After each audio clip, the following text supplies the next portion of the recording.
Hey, this is Matt once again. Figured I would do a couple videos since I got this new microphone.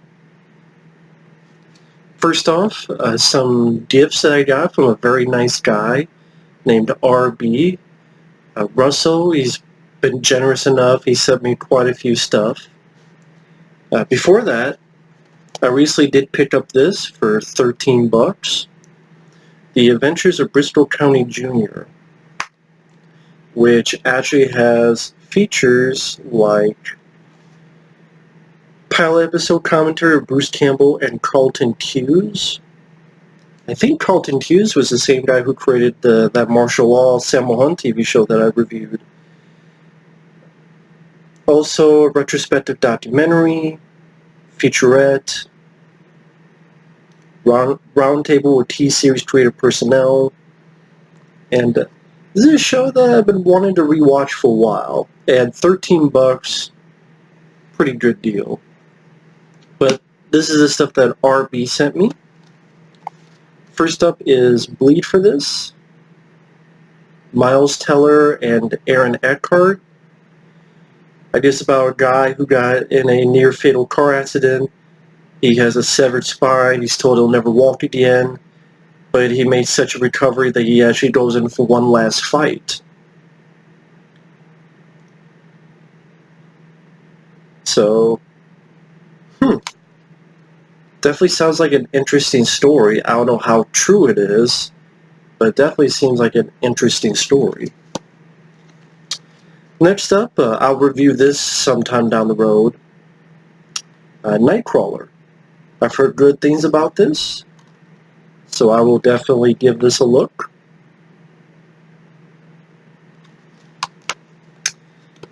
This is very nice because this was on my Amazon wish list. Pray for Death, a Sho Kosugi movie. There's quite a few other Sho Kosugi movies I want to get on Blu-ray, like Revenge of the Ninja. I think there was a Rage of Honor.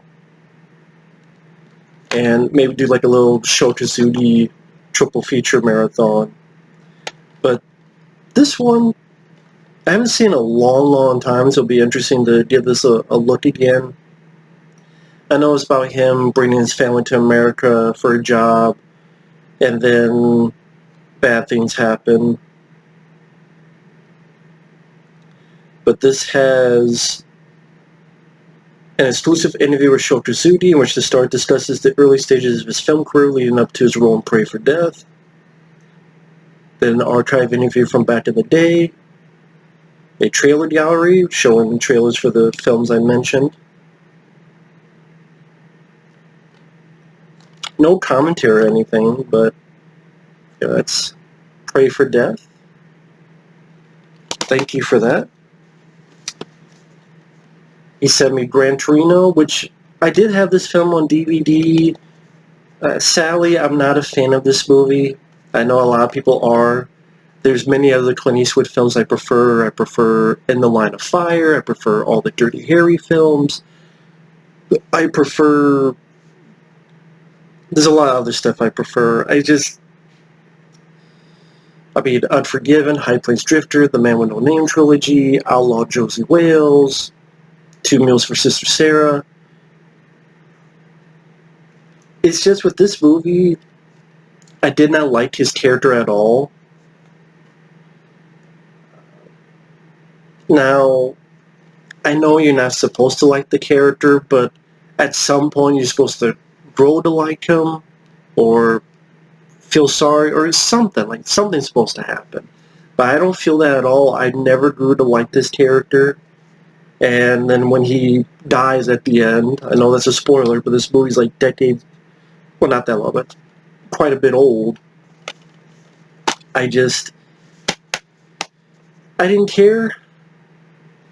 At the end of the day, it's just, there's many other Eastwood films I enjoy. The Rookie, which actually, I just rewatched this, and I'll review this sometime. There's another one he had sent me. I had it over there because I just got done watching it. Very underrated film that Clint Eastwood directed. I really enjoy this movie. underrated film, one of the more underrated buddy cop films, because no one ever talks about this movie, ever. And it looked good on Blu-ray. No features except a trailer, because this film, when it came out, did not do well because it got buried by Home Alone, which was on this huge success run. But this is a buddy cop film that no one ever talks about, but really enjoyed this. There must be 100 reasons why it shouldn't blow you away. But right now I can't think of one. I will review that sometime. He sent me also Old School, which I had this on DVD. Was not a fan of this film. I'm sorry, I could never get into this. Not a fan. It's not because it's a silly comedy. There's tons of silly comedies I enjoy, from National Lampoon's Animal House to National Lampoon's Vacation to The First Hangover, Neighbors with Seth Rogen. It's not, the cast, like Vince Vaughn, I enjoy Sweeners. Will Ferrell, I actually did not mind what was a Talladega Nights, which I have on DVD. Did not mind Land of the Lost or the other guys. Luke Wilson's a good actor. It's just, I didn't think this film was that funny. I never really got why it was such a big hit. There's plenty of other comedies I enjoyed more than this. This was never for me. So, sorry about that. And this is really cool.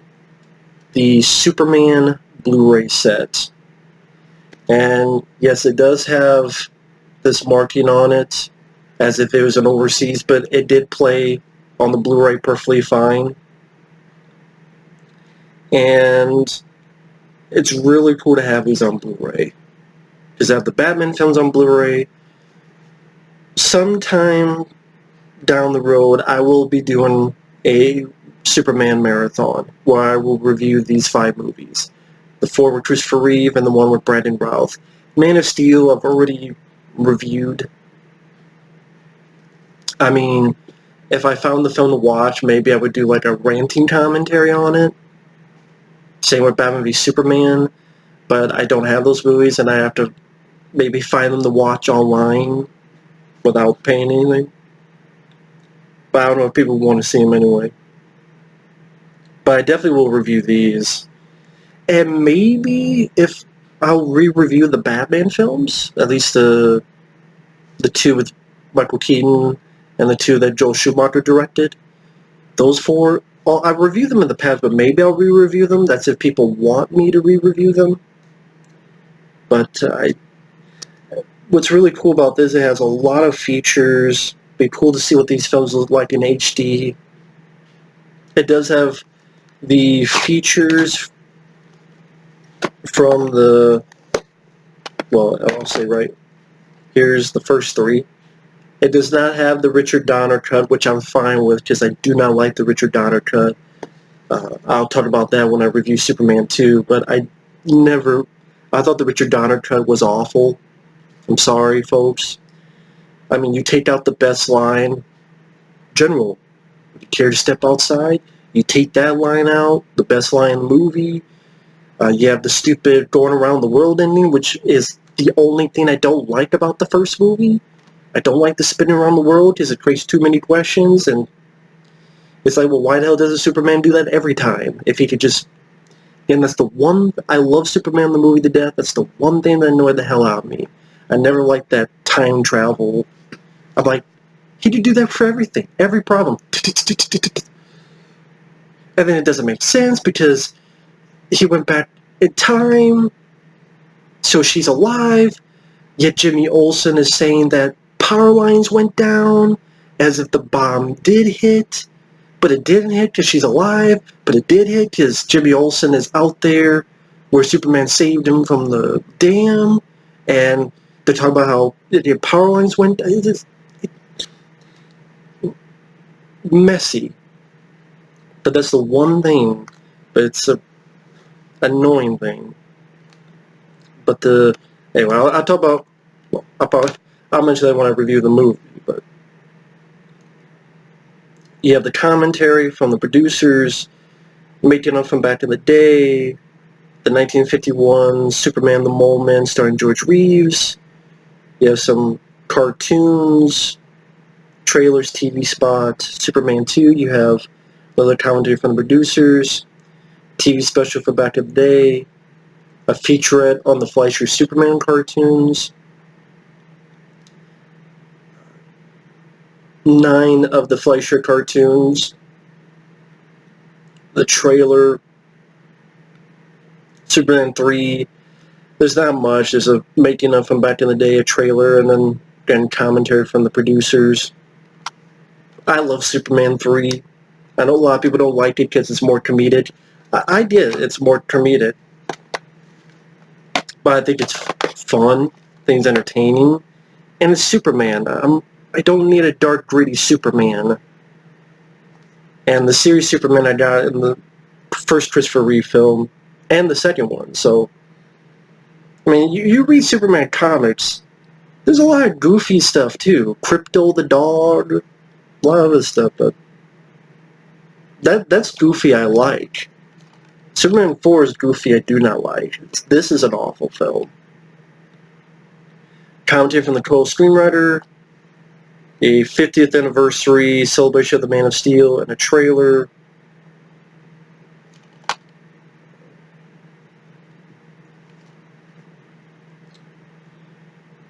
And there might be more features that are not listed on the back here. They might have just listed a couple, so sometimes they do that. And then Superman Returns, which is going to be weird watch that again, because I never really hated the film. I do like the film. It's going to be weird though, because you have Bryan Singer directing it, who I don't know if it's true, but people say he's a pedophile. And then you have Kevin Spacey, who has done stuff. Granted, he's the villain, so... I remember liking Superman Returns, but I do agree that they try to be a bit too much like Christopher Reeve. But Superman Returns, I'll say this, I'd rather watch it than Man of Steel. I'm sorry. It feels more like Superman than Man of Steel. And granted, the kid thing never bothered me. Although Lois should be like, wait a minute, I have no memory of getting pregnant. How the fuck did you fuck me, Superman? So, I mean, there's issues with the story like that. It tried to be too much of a remake of the first movie. That's the issues with Superman Returns. It tried to dip too much into the well of the first movie. But I still remember liking it. You know, I like the airplane sequence. I like Brandon Routh. I did like Kevin Spacey's performance as Luthor. But I did like some of the action bits, like the bullet bouncing off the eye. But anyway, I would still put the first 3 Superman films above it, though. But I definitely want to review this sometime. And again, maybe sometime do a Batman. Redo the Batman films, but that'd be up to you guys. But anyway, thanks for watching. Take care. And stay tuned for more videos. And I'll mention what those will be in the next video, and you'll see what I mean. See you guys later.